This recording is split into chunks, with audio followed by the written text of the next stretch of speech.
Few people know how Steve Jobs initially envisioned mobile apps would be created. And when he introduced the iPhone to the world in 2007, he wouldn't only change the way that people communicated forever, but he would also foreshadow the dominance of progressive web apps.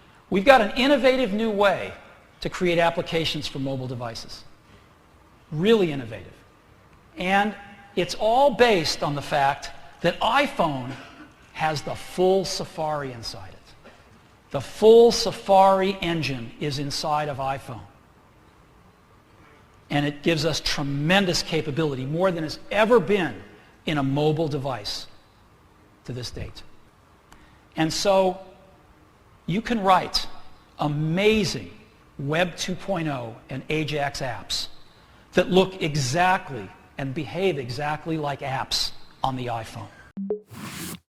Hey, Gabby here from IWG. Today we're going to explore progressive web apps. And if you're someone who's heard of the term PWA and want to know how it might affect your business, but you don't necessarily need a full techie breakdown, then this is the video for you. We're going to take a look at how PWA came about and some of the companies that have been successfully using the technology to increase revenue through a lot of really interesting use cases. By the end of the video, I hope you feel more confident knowing what PWA is and whether or not it's something that you want to pursue. So let's get started. Let's jump back to the clip that we watched earlier. Here we see Steve Jobs breaking the news to eager developers around the world that they wouldn't be able to develop native iOS apps. Instead, he encourages them to build app-like websites on Safari for the iPhone. And perhaps you can tell by the lack of applause, but developers were not too happy about this idea at all. And surprisingly, Apple did eventually pivot, and they introduced the iOS SDK, Software Development Kit, and gave developers the power to build native apps for the iPhone.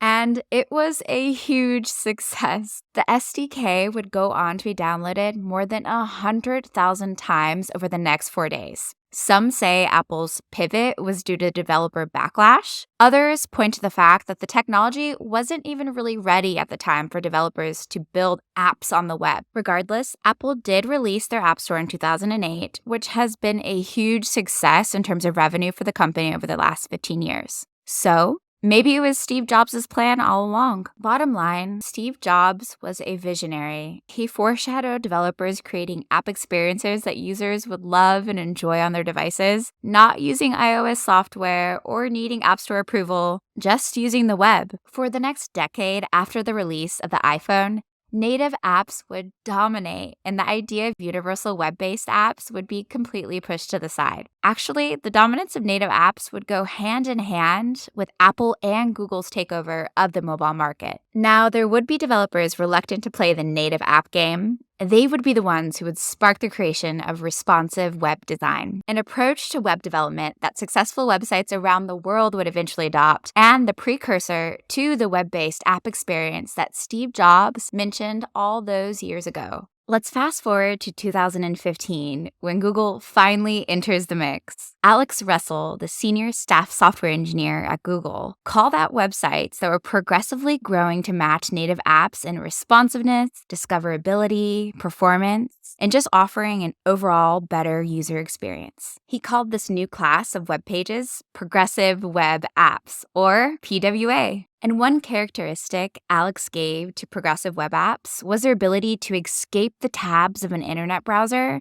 and jump to a user's device while maintaining their linkability. He actually called it escaping the tabs without losing our soul. How cool is that?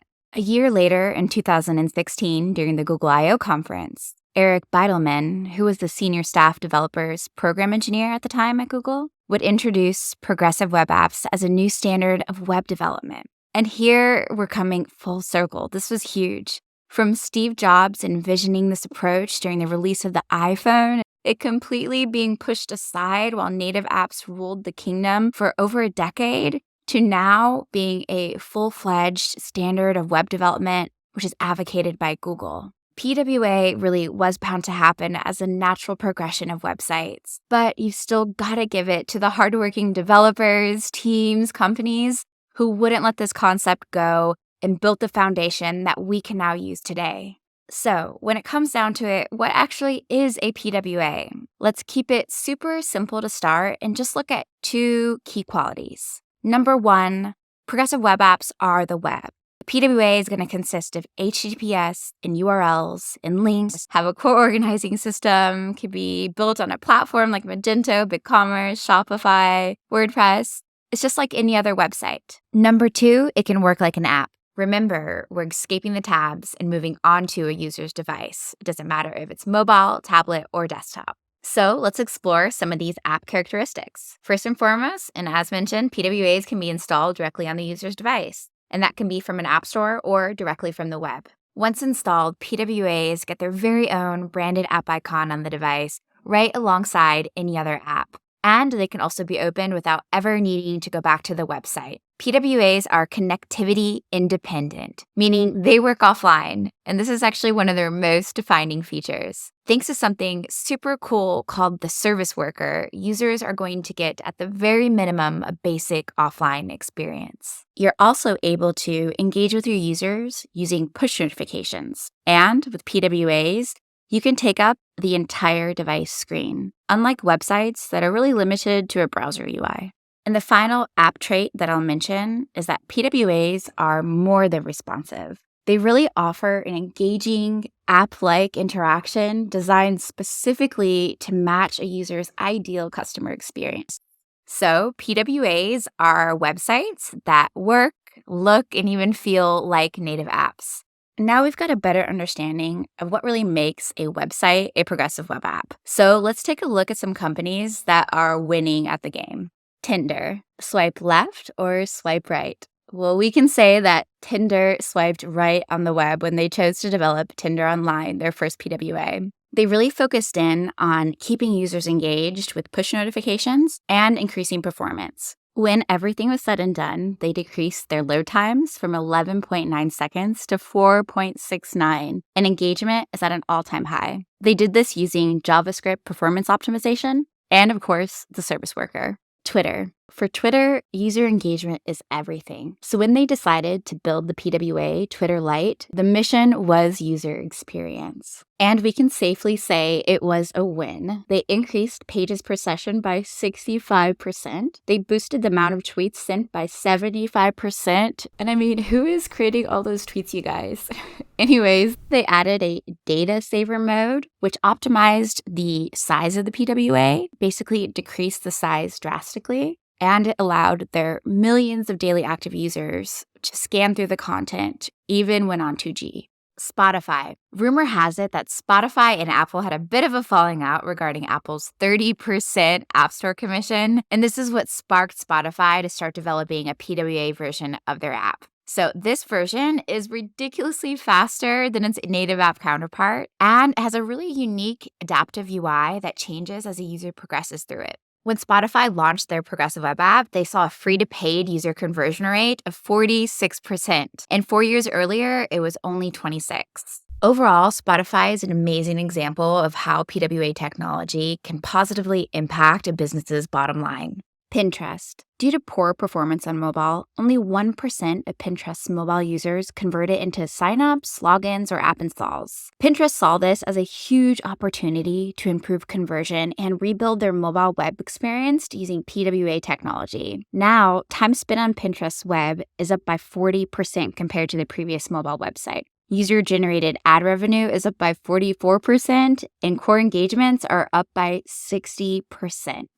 Starbucks. Starbucks is a fantastic example of a company who decided to go with PWA technology for their website and saw almost immediate results. Their PWA was in fact 99.8% smaller than the size of their native iOS app, making it faster, super lightweight, and a user favorite. Coffee lovers loved this PWA so much that the number of web users who placed orders each day doubled, with desktop users now ordering at, believe it or not, almost the same rate as mobile users. If we think about how PWAs evolved, we can imagine developers really combining the best features of traditional websites with those of native apps to create an overall better experience for their users. And that's why we have to think of PWA as the true natural progression or even evolution of websites. And if you ask us, PWA is certainly here to stay. If you've made it to the end of the video, then thank you so much for watching, and please do like and subscribe. It's super cheesy, but it helps us out a lot.